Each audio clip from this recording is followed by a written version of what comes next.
नमस्कार आमी शिखा आज के चले एसेছি दारुण একটা রেসিপি ভিডিও নিয়ে। তো এখন বুঝতে পারছো আমি বাগান দেখাচ্ছি মানে আমার একটা জিনিস লাগবে, সেটা হচ্ছে কলার পাতা। তো আমি সেই কলার পাতাটা নেওয়ার জন্য বাগানে চলে এসেছি। দেখো প্রচুর কলা গাছ আছে আমাদের এখানে, অসুবিধা নেই, মানে প্রচুর তো প্রচুর, শুধু কলা বাগান প্রচুর কলা বাগান আছে। তো দেখো কলাও হয়ে আছে, এটা হচ্ছে ঠোঁটে কলা। তো এগুলো সব বাজারে যাবে, হ্যাঁ এগুলো সব বাজারে যাবে।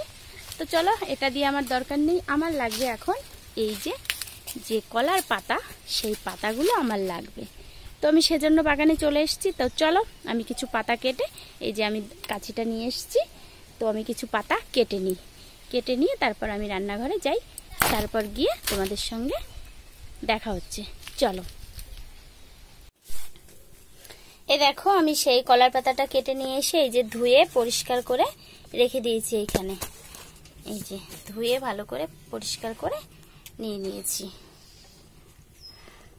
গরমের সময় তো একটু নোংরা থাকেই, তো তার জন্য ভালো করে ধুয়ে পরিষ্কার করে নিতে হবে। তারপর চলে আসলাম, দেখো সব গুছিয়ে নিয়েছি। এবার কি কি নিয়েছি আমি সেটা তোমাদের এক এক করে বলে দিই। তো এইখানে নিয়েছি দুটো পেঁয়াজ কুচিয়ে নিয়েছি, আর এইখানে তারপরে নিয়েছি তোমার লবণ, হলুদ, আর এইখানে আছে আদা জিরে।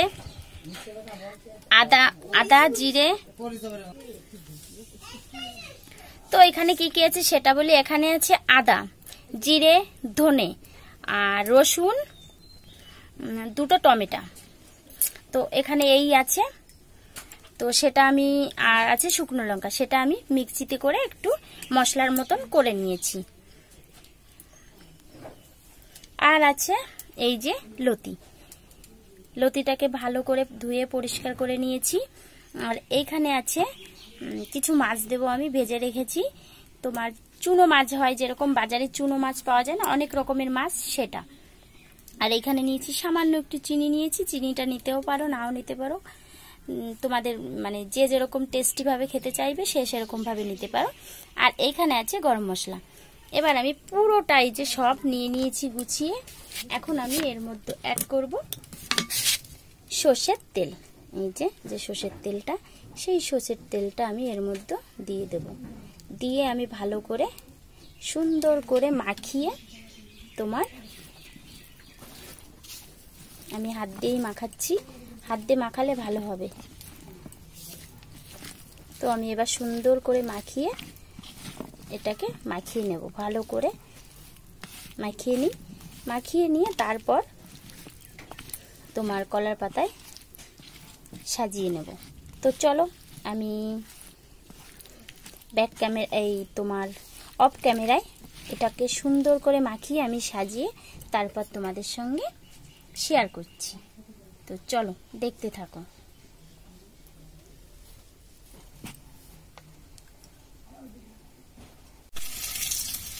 তো চলে আসলাম, এই দেখো আমি কলার পাতায় সুন্দর করে মাখিয়ে বসিয়ে দিয়েছি। এখন এটাকে আমি কড়ার মধ্যে দিয়ে দেবো। তো চলো সেটা আমি কিভাবে দিই সেটাও তোমাদের সঙ্গে শেয়ার করি। দেখো, আর আমি কি করছি সেটাই তো তোমাদেরকে বলা হয়নি। আমি করছি কচুর লতি দিয়ে পাতুরি। কে কে খেয়েছো এই কচুর লতির পাতুরি কমেন্টে অবশ্যই জানিও। আমি আগেও খেয়েছি, আমার বেশ ভালো লাগে। তো সেই জন্য ভাবলাম যে তোমাদের সঙ্গে আজকে একটু শেয়ার করি। এই কচুর পাতুরিটা বেশ সুন্দর লাগে, এইভাবে করে খেও। তো নতুন একটা রান্না, বেশ ভালোই লাগে, আমার তো ভীষণ ভালো লাগে। তার জন্য ভাবলাম চলো আমার যেহেতু ভালো লাগে তো তোমাদের সঙ্গে শেয়ার করি আমি, আশা করি তোমাদেরও ভালো লাগবে। তো চলো আমি এবার কড়াইতে বসিয়ে দিই। এই দেখো আমি সামান্য একটু তেল দিয়ে দিয়েছি কড়াইতে। এবার এইটার মধ্যে আমি এই কলা পাতাটা ধরে বসিয়ে দিই। তো চলো আমি আগে বসিয়ে দিই, তারপর তোমাদের সঙ্গে শেয়ার করছি। দেখো আমি বসিয়ে দিয়েছি, আস্তে আস্তে হতে থাকবে। আর একটা উপর দিয়ে আর একটা পাতা দিয়ে ঢেকে দেবো।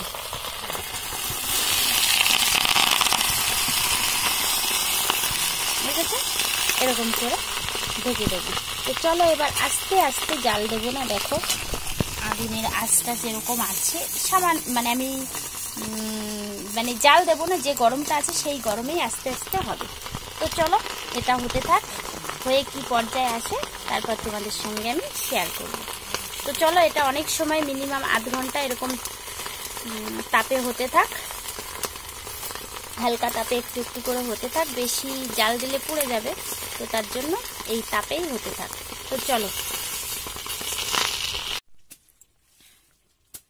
চলো দেখি, বেশ কিছু সময় হয়ে গেছে, 15 মিনিট হয়ে গেছে। এখন ঢাকনাটা খুলে একটু দেখি। আরে বাস দেখো কি দারুণ ফুটছে, দেখেছো?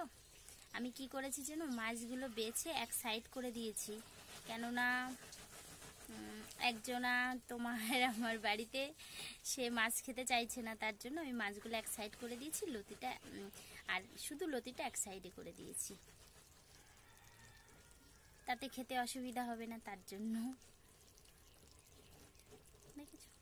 তো চলো আরো 15 মিনিট ফুটবে, তারপরে নামিয়ে নেব।